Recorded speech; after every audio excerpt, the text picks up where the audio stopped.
All right, so today we're going to talk about statistics. Okay, we're going to start the statistics unit. Okay, so we need to go over a couple of vocabulary words. You probably have seen some of them before, but we're just going to go over them anyway. Okay, so first, when you're doing statistics, you need to know the difference between an experimental study versus an observational study. Okay, and the words basically define the study itself, like an experimental study. An experimental study is where you're doing a study and you're actually doing an experiment. Like people are actually doing things. So it's an imposing a treatment on individuals in order to collect data on the response to the treatment.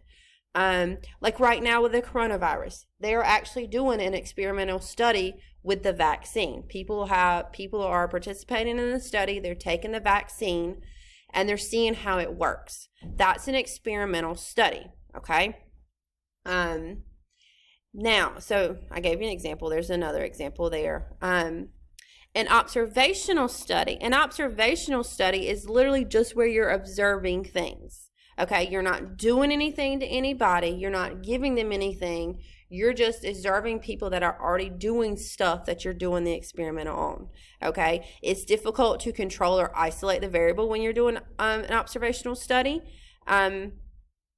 So like an observational study could be where they want to see how kids do virtually versus how kids do in school. Well, we're already doing that, so they probably are just going to be observing like the grades and stuff like that, okay? So so basically the biggest difference is an experimental study is where you're actually doing something to somebody. Like you're giving them a drug. You're changing their life some way. An observational study is where you do nothing to the person in the study. They're already doing it, okay? So, now, I want to determine if each one of these is an experimental study or an observational study, okay? So, the number one, a pharmaceutical company tests a new medicine for treating Alzheimer's disease by administering the drug to 50 elderly patients with recent diagnosis. So, you see how it says administering? I'm giving them that drug. So, that means that this is an experimental study. Okay. Next one, a gym tests out a new weight loss program by enlisting 30 volunteers to try out the program. All right, they enlisted the people. The people weren't already taking this drug. They're enlisting. They're trying to get people to take it. So this is also experimental. Okay. Next one, you test a new kitchen cleaner by buying a bottle and cleaning your kitchen. You're doing an experiment there. You weren't already using that cleaner. A researcher reviews the medical history of 1,000 cancer patients to look for common prior medical issues. Did they enlist anybody? They didn't. They're reviewing people who already had cancer. So this is observational. Okay. A psychology researcher explores the effect of music on temperament by measuring people's temperament while listening to different types of music. That is experimental. I gave you a lot of experimental. Makes me think. Okay? All right. Let's go to the next part. All right. So that's on the type of the two types of studies you can do that we're going to talk about. So now we're going to talk about when you do an experimental study or an observational study, the different types of methods that you can conduct your studies in, okay? Now, before we do that, we do need to make sure we understand the difference between population and sample, okay? Population is the whole thing. I mean, it's the whole entire thing. So, like if I wanted to do a study on all the kids, I want to do a study about, let's see, athletes versus non-athletes, okay? So I want to do a study a study on athletes, I can't spell, versus non-athletes, okay? Now, a population would be that I ask every student at AG, okay? That's a population. A sample would be not the whole group. So a sample would be I ask just the seniors.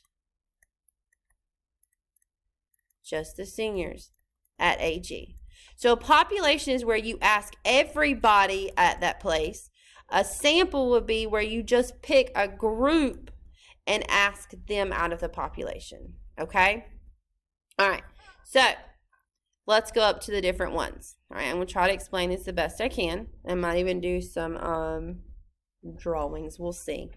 All right. So samples. We're going to talk about 5 different types of samples. Okay? There's 2 that are kind of alike. So those are the 2 I'm going to really make sure I can emphasize the differences. Okay? All right, so a simple random sample. Simple random. Okay? That means that, all right, so a simple random sample, it's meant to be an unbiased representation of a group. So this is unbiased, okay, because sometimes our samples can be biased, and I'm going to talk about those, okay? So this is supposed to be unbiased. Random, simple random. Now, every one of the samples have random in it, okay? So that's why you got to be careful. But simple random, it means just that it is simply random. That's how you can think about it, is that it is simply random. And what does it mean to be random? It means just to be all over the place, right? So an example of a simple random sample would be drawing names out of a hat. Okay? So I want to pick some kids for my study, okay, in my classroom. So my classroom is the sample, and I want to pick some people out of my classroom. So I put their names in a hat, and I draw 5. That's going to be simple random, okay? It's like when you're drawing things out of a hat, you can use an electronic number. You know how some of those teachers, when they want to call on students, they have like a random number generator, and they just generate the number? That's random, okay? And it's just, you are literally just, simply, you're drawing out of a hat, okay? All right, the next one. All right, so the next one is going to be stratified random sample. This is where you split the population into groups, okay? So we have group 1. This is group 1. We got group 2. And we got group 3, okay? You can do more than 3 groups, but I'm just going to pick 3, okay? Then you choose something from each group, okay? So say this has 10 people, this has 10 people, this has 10 people. I'm going to choose 2 people from each group to sample. You like my little people who look like flowers? All right, I choose 2 people from each group, and that's going to be my sample, okay? That is stratified. Okay, it's where I've split everybody into groups, and I'm like, hey, I'll take 2 from this group, 2 from this group, and 2 from this group. That is stratified sampling, okay? All right, now this one is the same, is kind of similar to the next one. So I want you to make sure you understand and you know that you split them into groups, but then you're choosing something from each group, okay?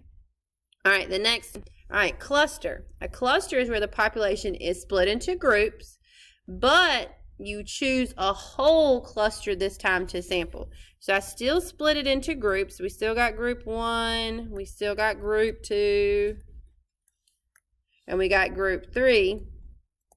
And so instead of taking somebody from each, I'm going to say, nope, I'm just going to sample all of group 1. That's it. Okay?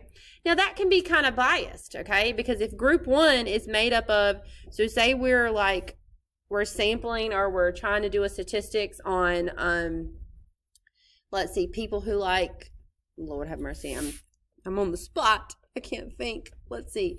People who like to talk about cars.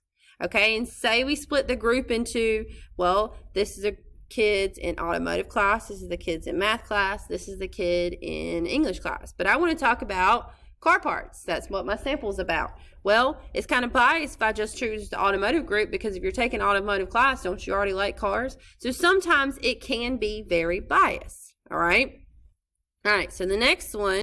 All right. So this one is everybody's favorite. It's easy to choose out of your examples. Okay. So systematic random sampling is where people are chosen on an interval. So it's like if I'm sitting in front of the cafeteria and I want to sample the school about certain things, and I'm going to sample every 5th person that walks into the cafeteria. That's systematic.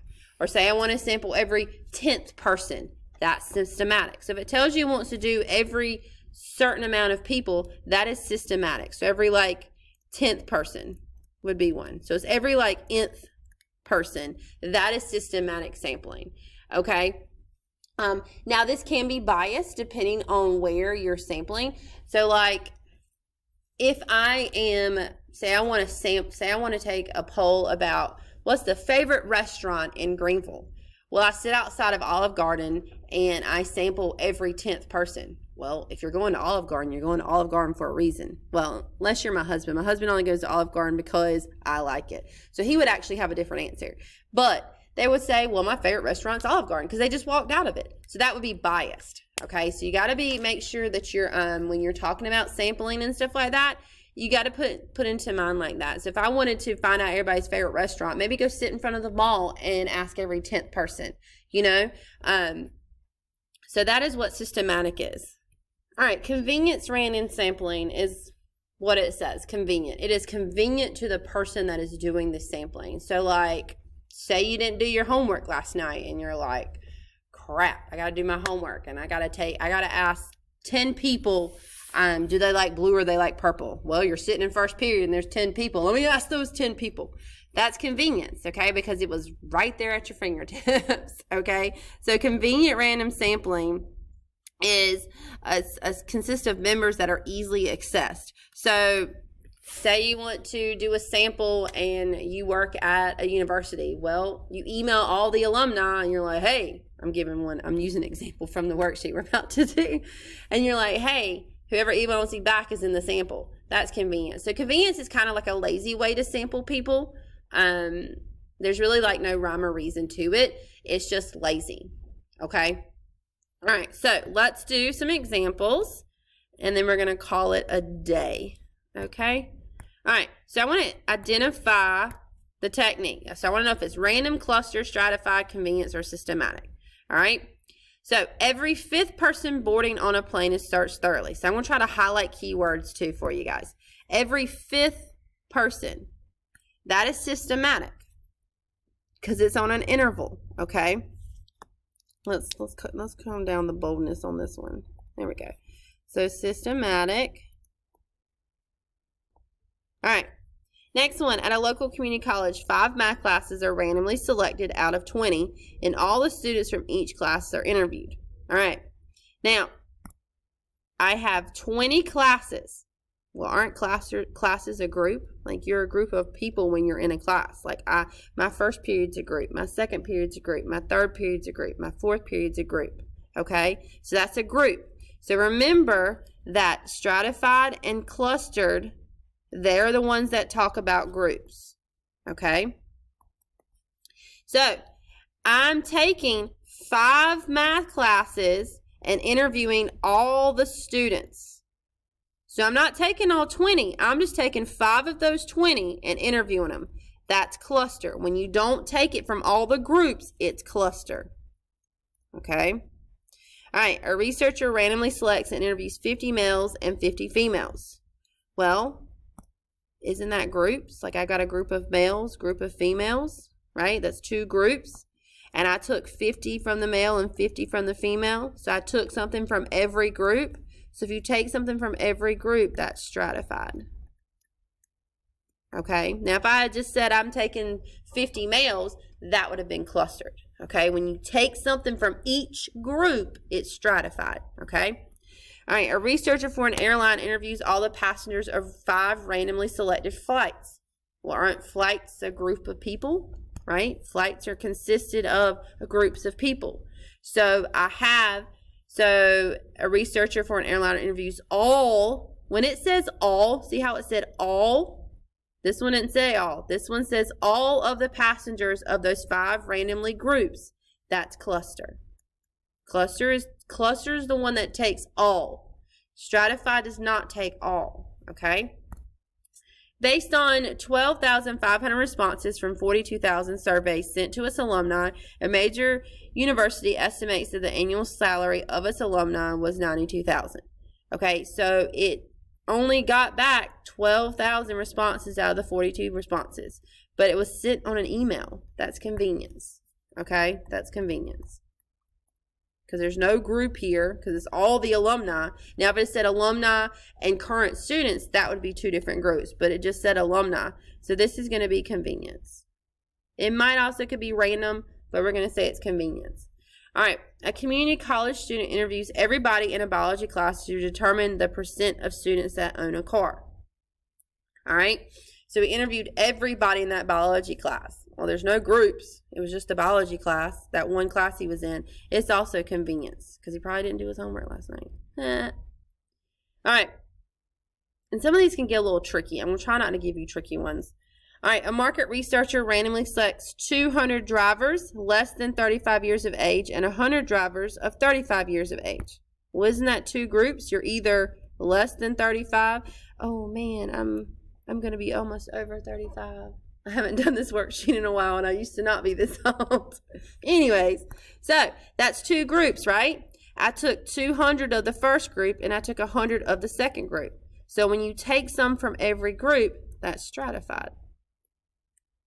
Okay? All right. Next one.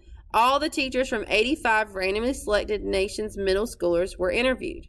So our group was middle schoolers, right? And I take 85, just because it says random does not mean that it's random. Like it doesn't mean it's simple random. Okay? All of these are randomly selected.